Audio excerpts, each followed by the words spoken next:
is under embargo for including any information that comes out during the period. Anyone wants to kick us off?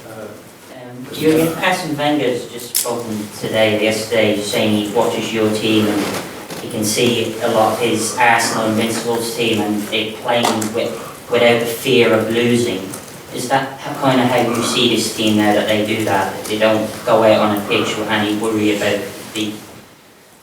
No. You don't fear losing in the situation we are in, but you still know it's possible.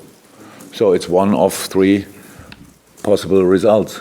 So you win it, you draw, or you lose. So we don't go out there. I said it a couple of times. I'm constantly really concerned about different things. So that's not that I want to be. I like easy life, but I don't have it, unfortunately. So it's constantly try to make sure, how can you increase the probability to win a football game. That's what we do, and there's always the other team there. So imagine in our situation, so everybody was like, wow, coming back from Qatar, playing against Leicester like this. Yes, that was really good, but that's how sometimes is. And then the knock came 3 days later this time. Yeah, and then we played, I think Leicester, Wolves, and Sheffield are in the form table behind us, the three teams, I'm pretty sure. Maybe Everton is now there in the last 2-3 weeks, came up there. But these are, and that's the next opponent, by the way, with Everton. So we play teams in a really good shape and a good form, and then that's what we respect 100%. And I'm not sure what Arsene Wenger thought back in the days when there were the Invincibles. If he was before the game, knew it already, we will win anyway. It's not like this. For me, unfortunately not. That would be really cool if I know it before the game already. But I only can say how it was. No, we don't fear losing, but to be honest, I never did. No, it's just a possibility. I don't fear it. We try to create as many solutions as possible to win the game, but sometimes it works out and sometimes not. That's it. It's interesting that the game against Wolves, instead of players spoke after the game and were very happy with the performance, which watching it, you can hard to get that round that we weren't happy. But there's that big change that's gradually over that you almost don't have to tell them anymore, that they just work for themselves and manage themselves in that way. I don't know exactly what the boys said after the game, to be honest, but we were not happy with all parts of the game. We were happy with the result, but the game gave us a lot of space for improvement. You don't have to be a super football brain to see that. We had a very good first half, so like a long period where we really played around their formation, and when we were direct, it caused them a lot of problems. I mean, they didn't do that anymore. Then it was immediately a different game, and they changed a little bit in halftime. Like we spoke after the game, they were kind of angry and came out like this, a bit more brave, and then they changed the game a bit. You feel that when they shoot, they had not a lot of shots on target, but they missed the target pretty for small margins in some moments. So that's how it is. We felt that, yeah. I told the boys what I think we should have done better, of course. And immediately after the game, so maybe that killed the mood as well, the winning mood. But it's not about that. I was really happy about the result. But of course, we have to work on performances. We never did it, and we should not start lying to ourselves like everything is fine, and when it's not, because we have to make sure that we improve. But we will do 100%. Yeah, just going back to Neil's question about VAR, when you discussed the thicker line at the managers' meeting, was that something the managers brought? No, it came from UEFA. Right. Yeah, it came from UEFA. Was there any resolution to that conversation?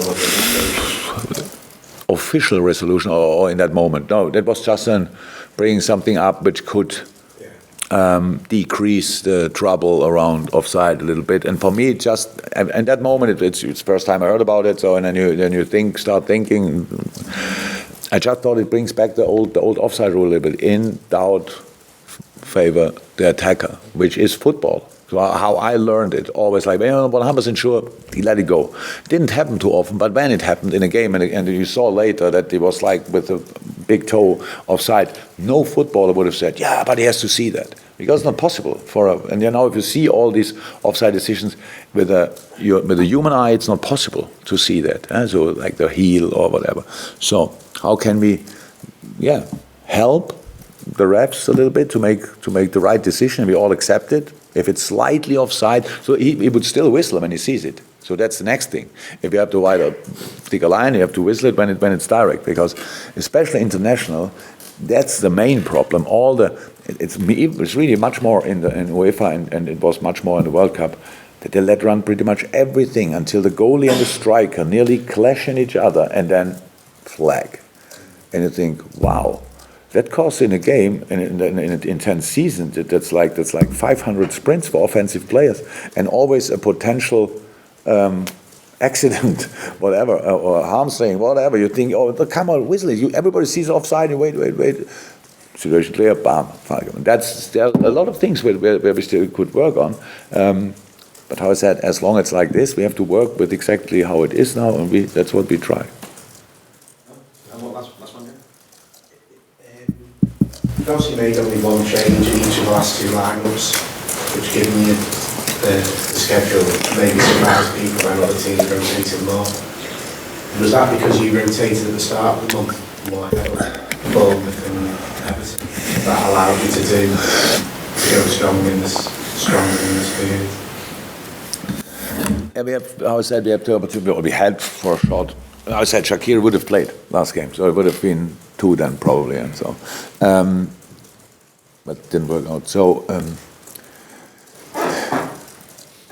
rotation is only one thing what you think about. So how do you change a lineup because of freshness? Yes, when you feel it really busy, then you have to make changes, and then, but in another situation, you have just what we try is to make sure that the pieces we put on a pitch fit together.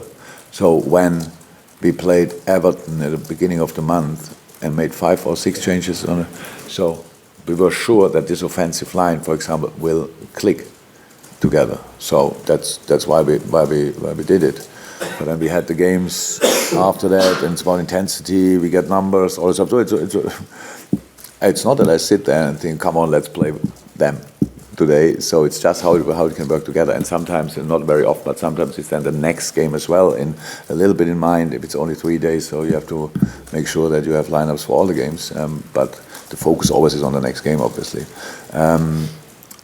We did it because we could do it, and we will do it when it's appropriate. That's how it is. Thank you, guys. I appreciate it. Thank you very much. Welcome.